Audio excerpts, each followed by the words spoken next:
The UNC system is looking to raise the minimum requirements for students to get into college. That includes UNC Chapel Hill, NC State, and NC Central. Right now, students do not have to submit standardized test scores to apply. And a growing number of them aren't. 59% of applicants did not submit an ACT or SAT score in 2021. That increased to 64% in 2022. WRAL's Matt Tallhelm explains why the UNC system could bring back those requirements.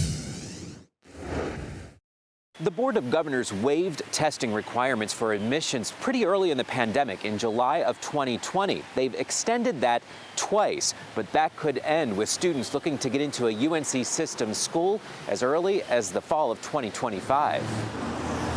The UNC system is moving closer to reinstating standardized testing requirements for students who want to enroll in its 16 schools.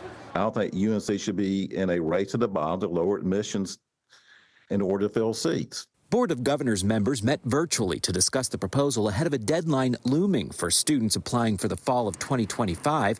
If the board doesn't make any changes, the minimum requirements will revert back to 2020 standards. Students were required to have a 2.5 weighted GPA or a minimum 19 score on the ACT or 1010 on the SAT to be eligible for admission.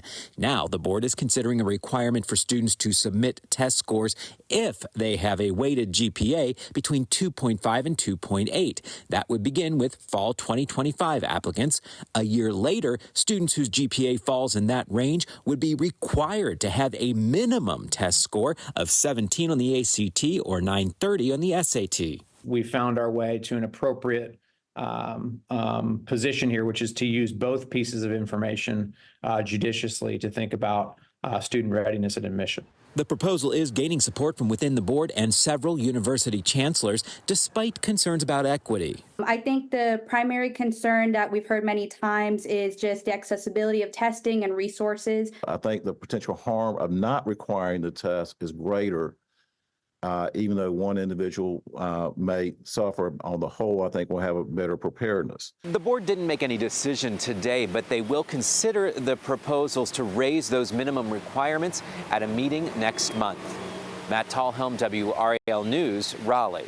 The UNC system says only 548 in-state public high school students who were admitted in 2022 would not meet these new requirements.